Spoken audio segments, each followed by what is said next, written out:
wabarakatuh. Siapa itu sumber daya manusia? Sumber daya manusia itu terbagi dua. Yang pertama, sumber daya manusia yang potensial. Siapa ini? Yaitu para tenaga kerja yang sudah memberdayakan dirinya atau yang sudah memberdayakan potensi dirinya untuk bekerja. Yang kedua, ada yang disebut dengan sumber daya manusia non-potensial. Siapa ini? Yaitu mereka yang belum mendapatkan pekerjaan dan belum memberdayakan potensi yang ada pada dirinya.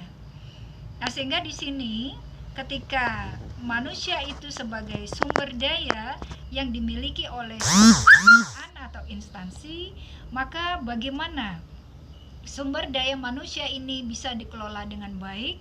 Maka kita perlu menerapkan di dalamnya manajemen sumber daya manusia. Nah, apa fungsinya manajemen sumber daya manusia ini? Yang pertama itu fungsinya adalah pengelolaan dari tenaga kerja itu sendiri.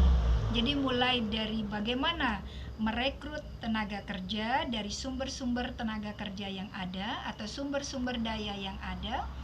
Kemudian setelah direkrut, diseleksi. Diseleksi itu menurut syarat-syarat atau ketentuan yang sudah ditetapkan di dalam perusahaan sesuai dengan job description dan job analisisnya.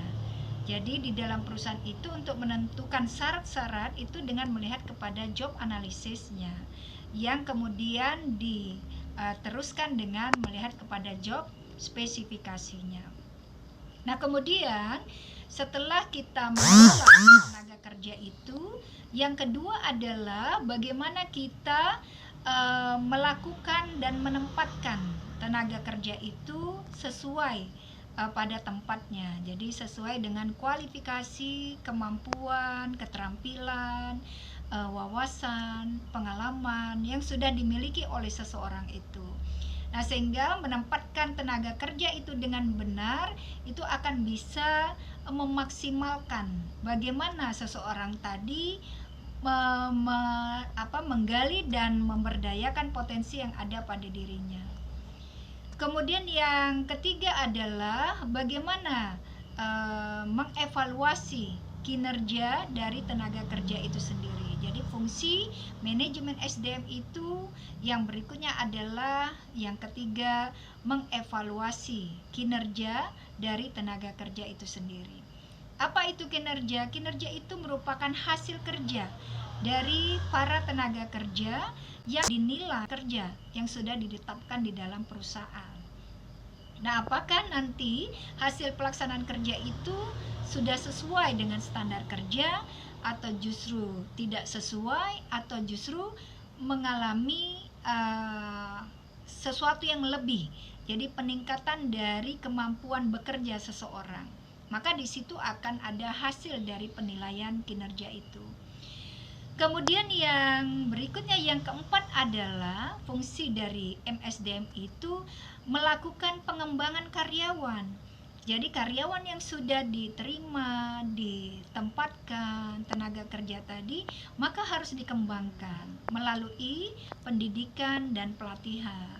Nah, untuk jenisnya, metodenya, kemudian prosesnya, syarat-syarat untuk memilih si tenaga kerjanya itu ditetapkan berdasarkan ketentuan yang ada di dalam perusahaan atau instansi yang bersangkutan.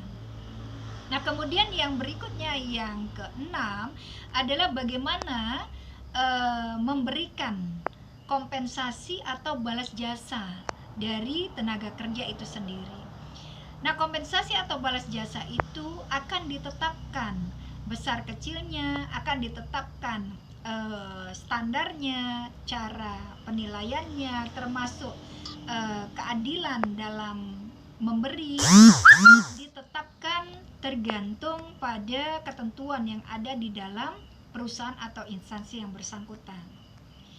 Berikutnya yang ketujuh adalah mengendalikan. Jadi mengendalikan dengan memelihara tenaga kerja yang sudah bekerja itu tadi. Jadi bagaimana meningkatkan loyalitas, kesetiaan dari tenaga kerja itu agar tidak pindah ke lain tempat, ya, tidak pindah ke perusahaan lain atau ke instansi lain. Itu dengan cara memberikan motivasi, meningkatkan komitmen dan sebagainya yang bisa dilakukan oleh perusahaan atau instansi.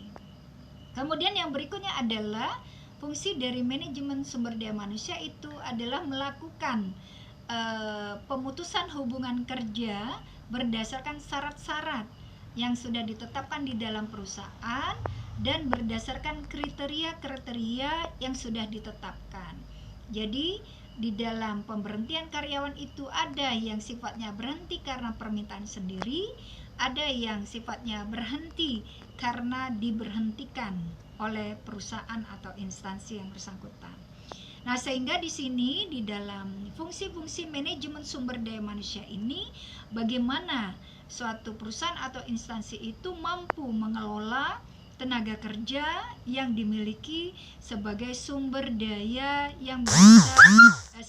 manusia yang bisa meningkatkan dan mencapai tujuan yang diharapkan oleh perusahaan atau instansi yang bersangkutan. Demikian, semoga bermanfaat. Wassalamualaikum warahmatullahi wabarakatuh.